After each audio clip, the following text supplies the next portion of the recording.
19 नवंबर 1917 पंडित जवाहरलाल नेहरू के घर बेटी के रूप में जन्मी इंदिरा गांधी के बारे में किसको मालूम था कि एक दिन वो पूरे देश की बेटी बन जाएगी।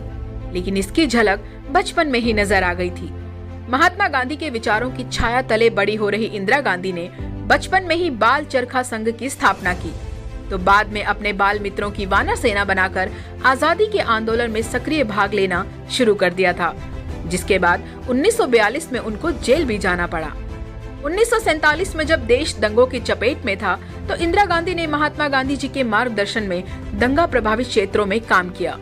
ये उनके मानवीय पक्ष को दर्शाता है, मगर उनकी असली परीक्षा होती है आजादी के बाद, पिता के साथ सहयोगी की भूमिका में और फिर देश की एकमात्र महिला प्रधानमंत्री के रूप में।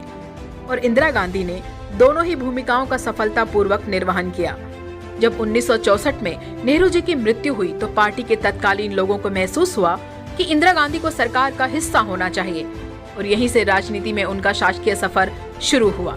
जब 1966 में इंदिरा गांधी जी को प्रधानमंत्री चुना गया, तो बहुत से लोगों ने एक महिला के रूप में उनके नेतृत्व को कमजोर माना, मगर 19 जुलाई 1969 को इंदिरा गांधी जी ने 14 बैंकों का राष्ट्रीयकरण करके अपने मजबूत इरादे जाहिर कर दिए।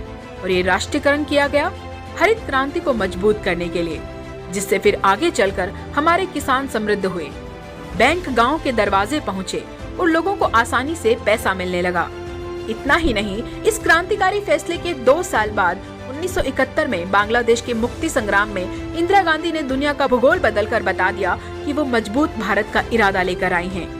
इतना ही नहीं, 1974 में पोखरण परमाणु परीक्षण करके इंदिरा गांधी ने दुनिया को संदेश दिया कि बुद्ध की ये भूमि आत्मरक्षा और स्वाभिमान के लिए खुद को हमेशा मजबूत रखेगी और संप्रभुता के साथ कोई समझौता नहीं किया जाएगा।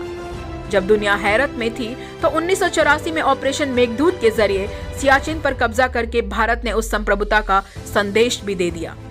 सही मायनों में देखें तो इंदिरा गांधी का कार्यकाल भारत के लिए वैश्विक पहचान और मजबूती के लिहाज से शानदार रहा, और यही कारण है कि उनको लौह महिला से लेकर दुर्गा तक कहा गया, और प्रशंसा के ये शब्द विपक्ष के मुंह तक से निकले। आज उनकी जयंती पर कृतज्ञ राष्ट्र उनको नमन करता है।